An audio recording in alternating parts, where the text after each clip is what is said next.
अगर आप भी चाहते हैं कि आरसीएम म्यूजिक के वीडियो सबसे पहले आप तक पहुंचे, तो लाल बटन को दबा के चैनल को सब्सक्राइब जरूर करें और साथ में बेल आइकन को दबाना ना भूलें।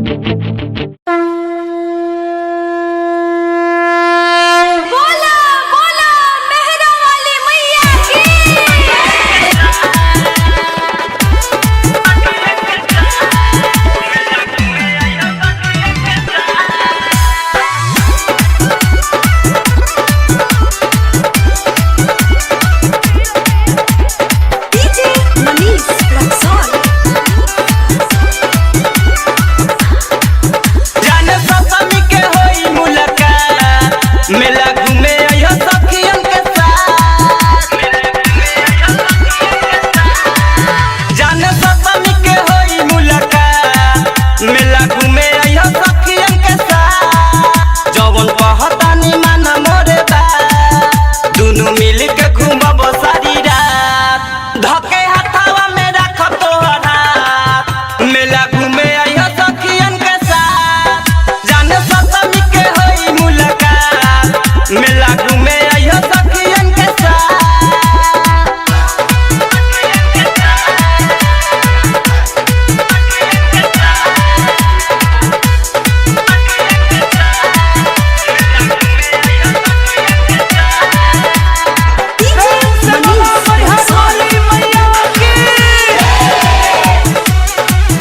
भीड़ होला बड़ी भारी देवी माई के दुआरी, जाने टाइम से तू आ जइहा।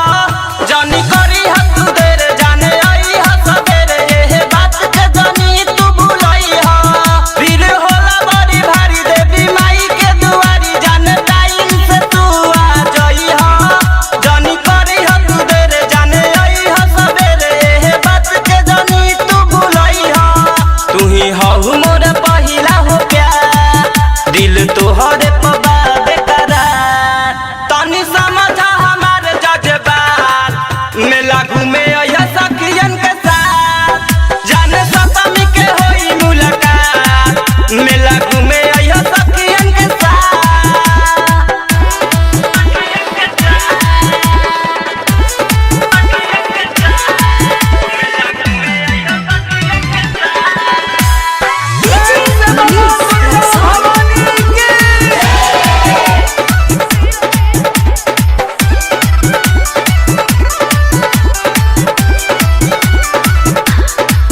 जाने थावे के मेला हम घूमम ना अकेला, मोर लागे नाही तनियो समानवा। कइले रहल तू वादा, नाही बदली इरादा, तारा संग चल माई के भवनवा। जाने थावे के मेला हम जाई ना अकेला, तारा बिना नाही लागी मोर मनवा। कइले रहल तू वादा, नाही बदली इरादा, तारा संग चल माई के भवनवा।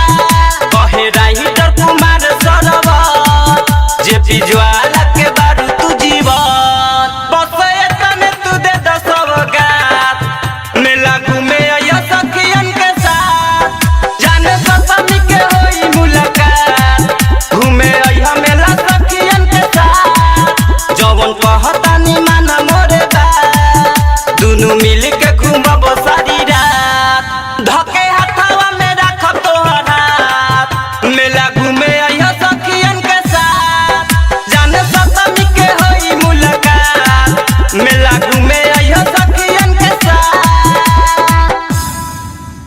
डाउनलोड कीजिए RCM music official app play store से। आरसीएम म्यूजिक के सारे ऑडियो वीडियो डाउनलोड करने के लिए